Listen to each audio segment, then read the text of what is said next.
everybody, Gina DeLuca here. Okay, today I am coming at you with another spinning straight pour, getting that cool spiral Fibonacci effect.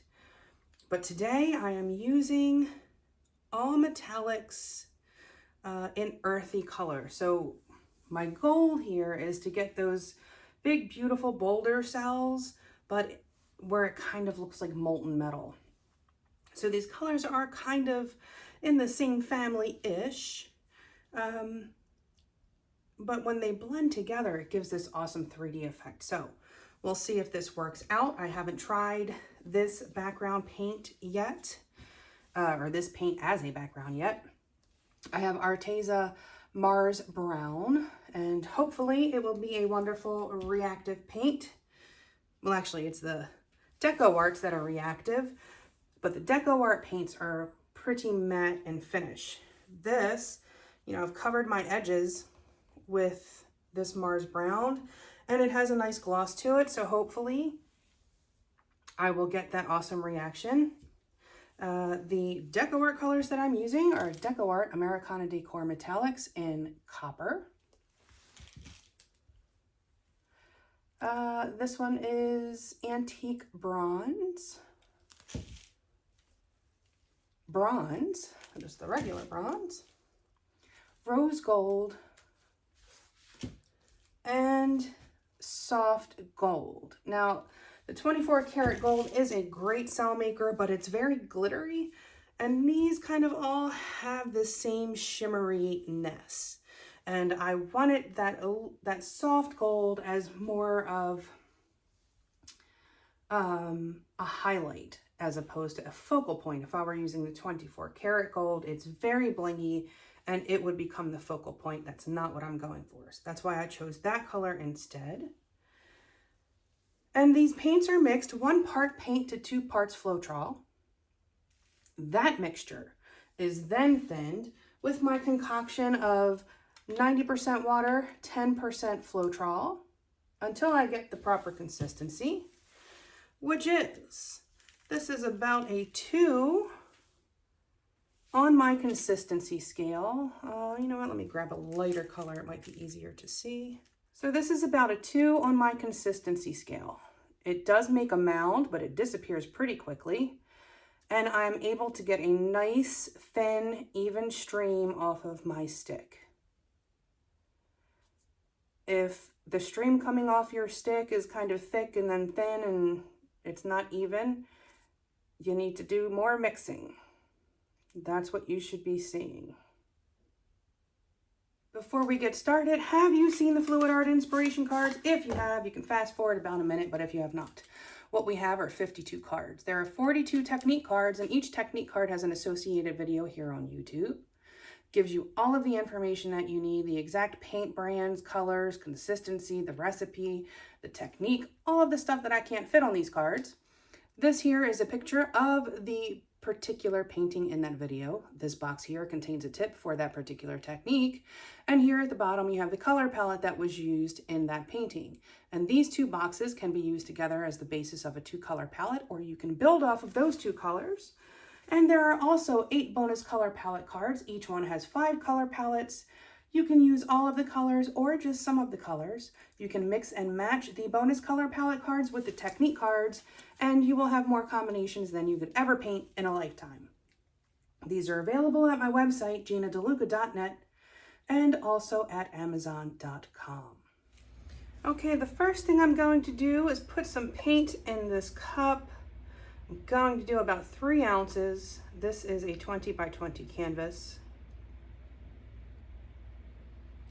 And there's about 3 ounces in the other cup, so I'm just trying to keep them equal. And I'm going to lay down my base coat.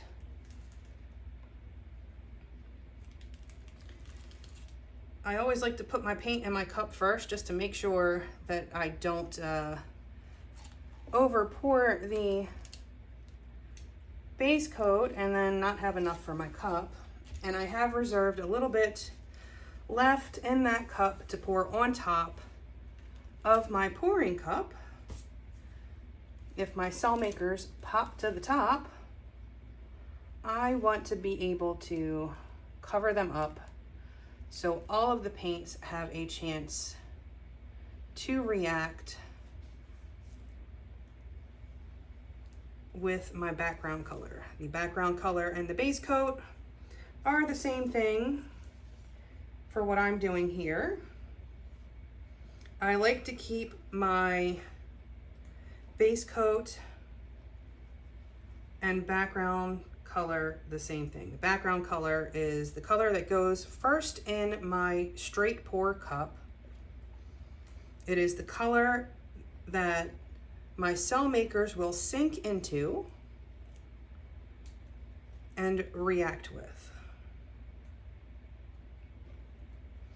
You'll notice that I've covered my edges already. I do that because the way that I mix for a straight pour is pretty thin. And I'm also using Floetrol, which sometimes does not give you the best sticking power on the sides. And so sometimes your canvas can show through. So I just like to make sure that that is taken care of before we get started, because it is easier to do it beforehand than to try to fix it afterwards. Ounce of prevention, pound of cure, that whole thing. All right, my base coat is down, and now I'm going to put some paint in a cup. Okay, before we put the paint in the cup, it is always a great idea to check the consistency. The sauce may thicken upon standing.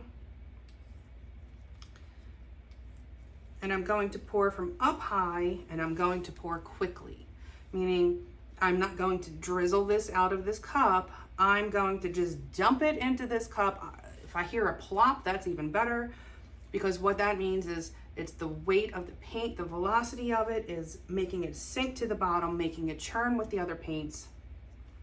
And that's what we're looking for.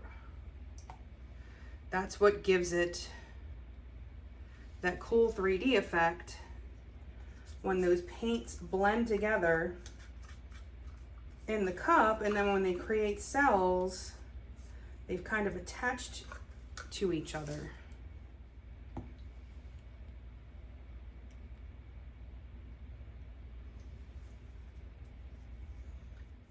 And that copper is already trying to jump up to the top. That means that it's still working. Sometimes if your paints sit for a while and they get kind of old, they may not have quite as good of a cell making effect. With these Decoart paints, when you get a fresh jar, you'll notice a liquid sitting on top and you have to kind of mix it in. I find that as my paints get older, I stop seeing that liquid on the top and I don't get quite as good of a reaction.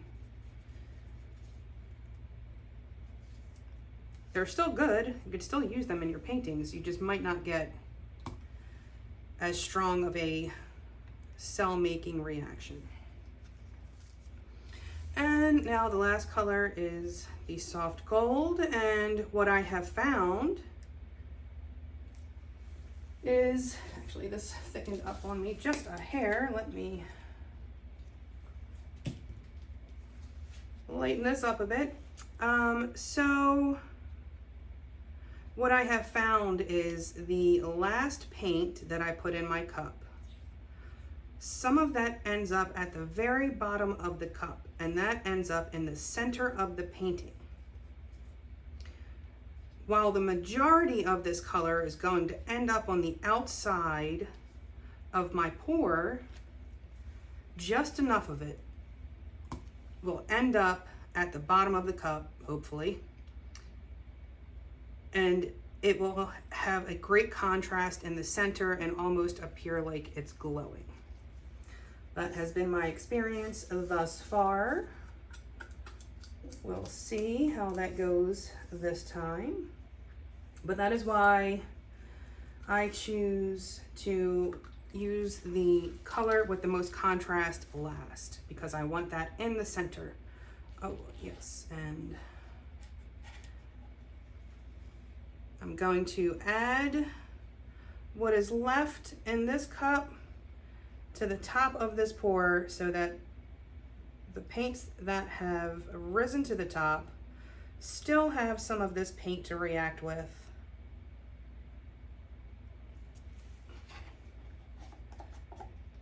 If it doesn't have that to react with, you won't get cells. I have tested it. I have used nothing but cell makers without the background color, and I got no cells. It needs that to react with. And that is going to be more than enough paint. I might be spinning this one for a hot minute. Okay, so I'm going to try to find the center of this canvas, and I'm going to spin clockwise, and I'm going to pour quickly, spin slowly.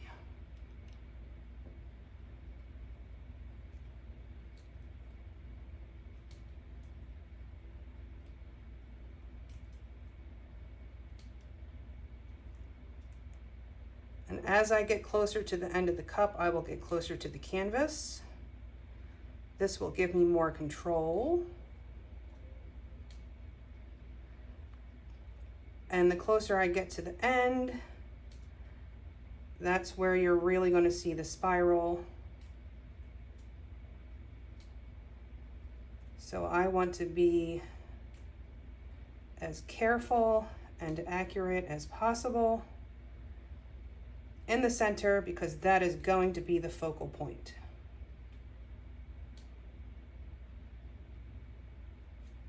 Waiting for the gold. Should be coming soon, I hope.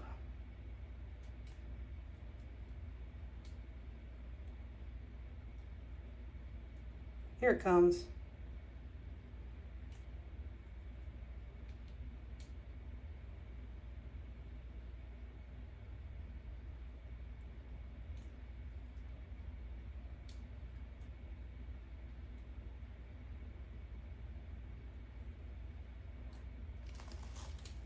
My spinner is getting hung up on something.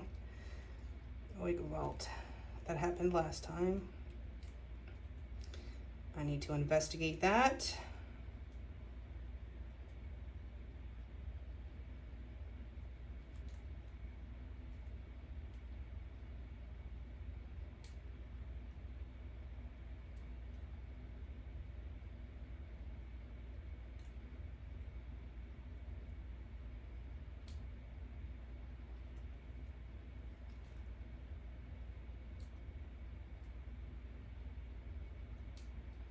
Hard to talk when it gets to the end.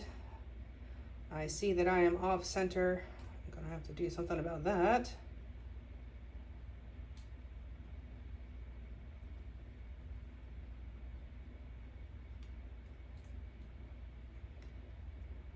Just a hair more.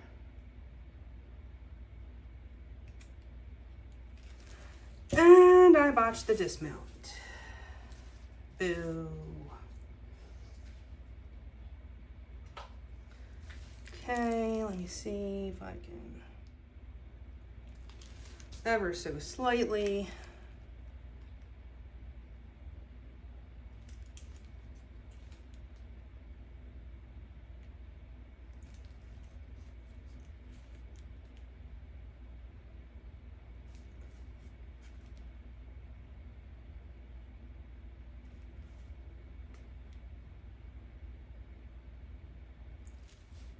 Okay, well, we'll see what happens there.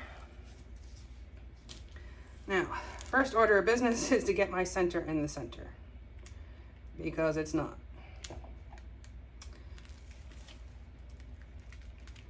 I'm actually going to try to even this out a little bit.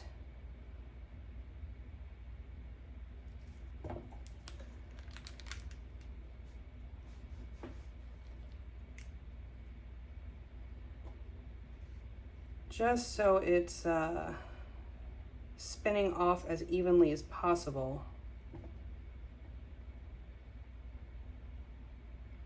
I will be spinning off a lot. There's a lot of paint on this canvas.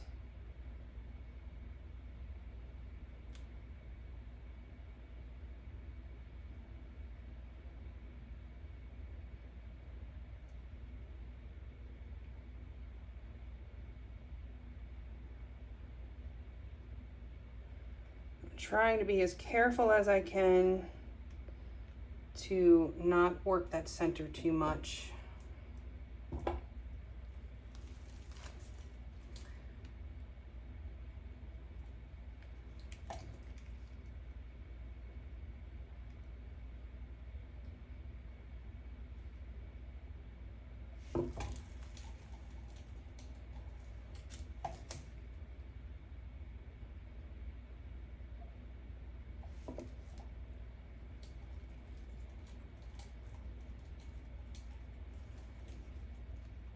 And always remember to bring your paint back to center before you change directions when you're tilting.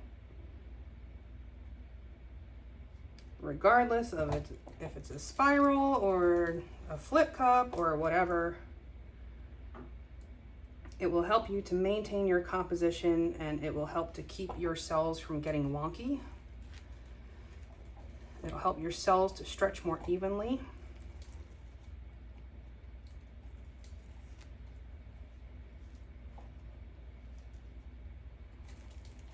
Still not in the center. Gotta get that in the center.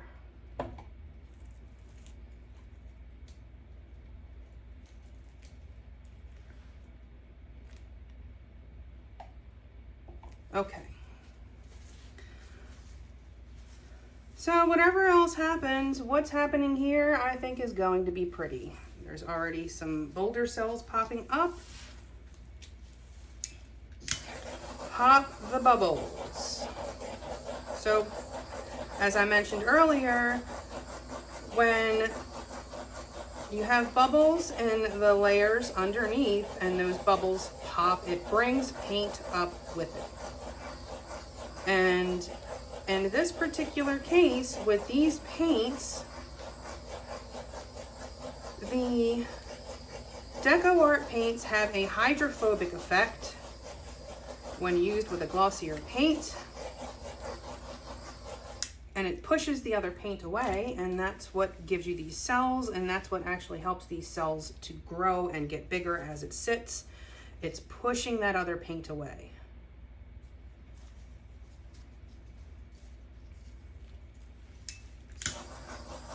And this technique does create a lot of bubbles.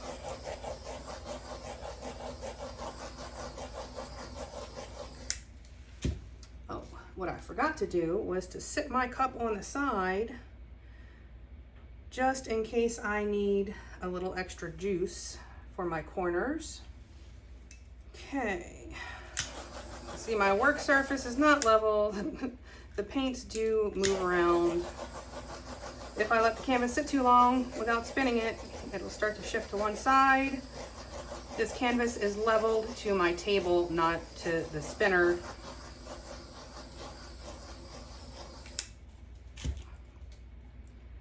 Okay, so let me just come in and kind of freshen up these edges a little bit.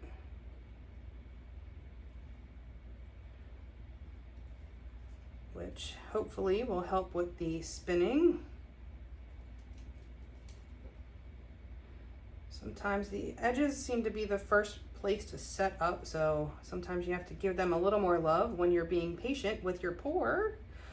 Which we're doing, right? We're very patient. Allow that paint puddle to percolate. As you can see, the longer this sits, the more cells are popping up, the bigger those cells are. And so they will get even bigger as I continue to stretch. And that is the idea here.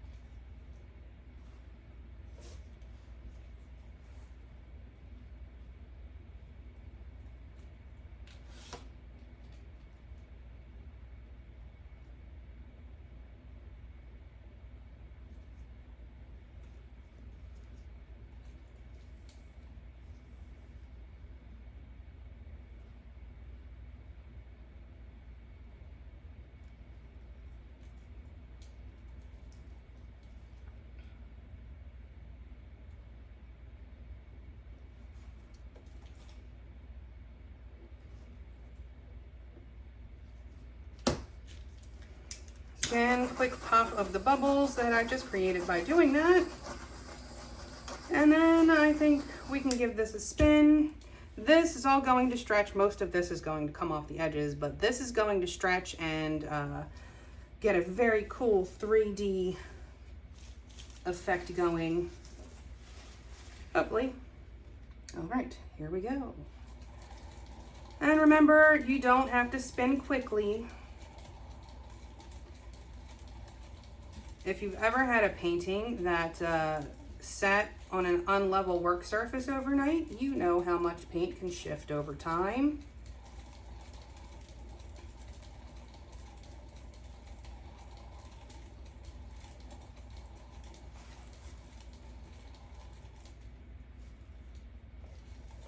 Ooh, that's moving more than I like.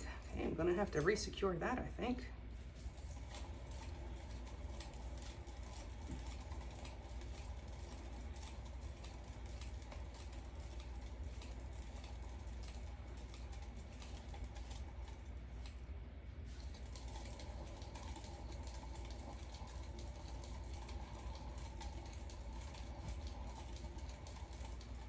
Okay, so it looks like this edge is kind of having a hard time. So I'm actually going to just move it over a hair in that direction. And so that will kind of be more outside and should kind of push the paint more in that direction. Small adjustments are all you need. Okay, it's helping, but I'm going to help it even more because I don't want to lose too much of this. So I have a bit of paint left in my cup and I'm just going to follow the line that's already there. And this will stretch out and kind of look like it's part of the painting.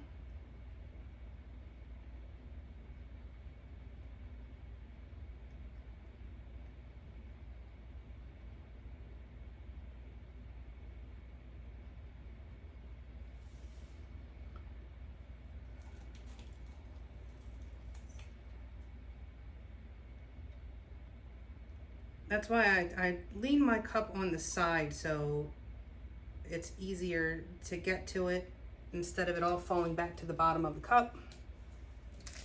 Sometimes I forget to do that, like today. Okay, just a hair more, just to get what I just put down to kind of blend a bit. Okay.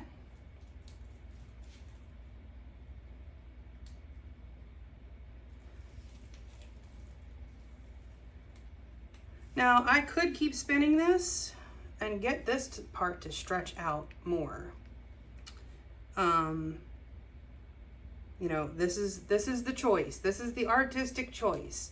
I could lose this stuff on the edge and keep stretching this and make those boulder cells even bigger. But I run the risk of losing this negative space here as well. And also what's going to happen is some smaller cells are probably going to pop up in that negative space.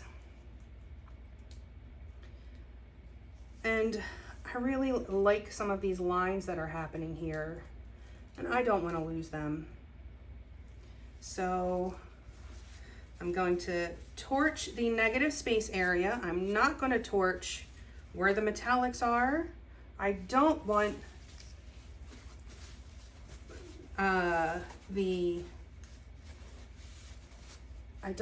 background color to pop up through my cells. I don't want little brown pin cells to pop up. I just want some of the pop-up cells in that area. Hopefully it won't fill it up, but I will get some.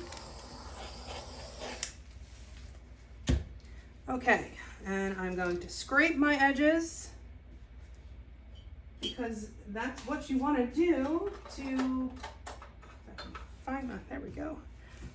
So we want to scrape these edges. We want to keep the paint, the weight of that paint, if it's still just pulling on the paint on the sides, it will continue to pull the paint from the sides, and it will actually continue to pull the paint from the top as well. So you'll want to scrape these right away, and if there's any spots on the side that kind of didn't get great coverage, you can just touch it up. You can take some of the dripped paints and just fill any gaps that you might have.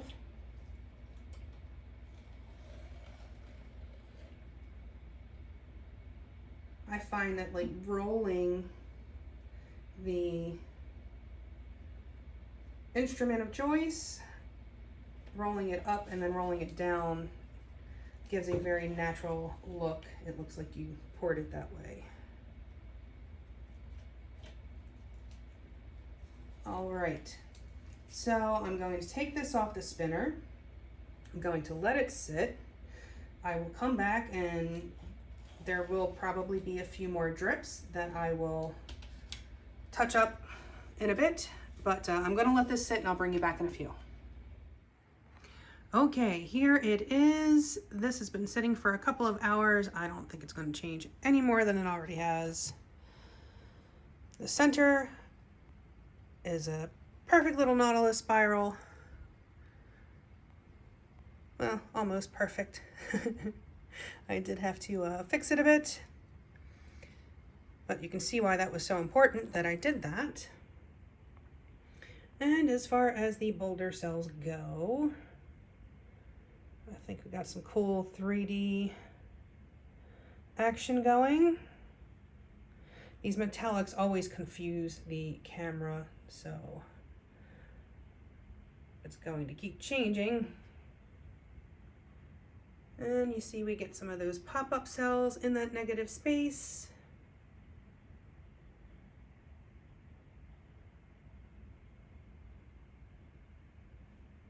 They're like multicolored. They're pretty cool looking.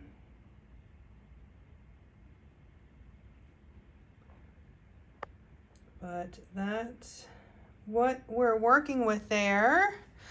Oh, one thing I wanted to show you. Remember when I told you to catch your drips, to get the drips. You see how there's a drip there? And I got that drip, but I guess another drip formed and I didn't come back to it in time.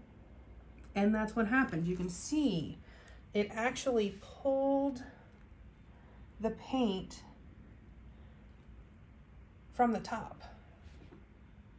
That band of gold was disrupted by the negative space of brown that got pulled down by that drip. So that's why it's important to catch the drips and go back and check again and make sure you got them all. But there it is. I hope you learned something. I hope you enjoyed. If you did, please do like, share, and subscribe and all that good stuff. There's the corner that I added the extra paint to. Blends right in. Do check out the description box below for links to Decoart. You can get yourself a coupon code there. 20% off coupon code. Use that link and I will receive a small commission at no additional cost to you. Also in the description box you'll find a link to my website, GinaDeLuca.net, where you can find my art, music, and fluid art inspiration cards for sale. And of course the cards are also at Amazon.com. And last but not least, you will find the link to our Facebook group. Go make some art, join us there, post your masterpieces, ask your questions, get some inspiration. A good time is had by most. It is the internet after all. But there it is. I hope y'all have a beautiful day. Now go make some art.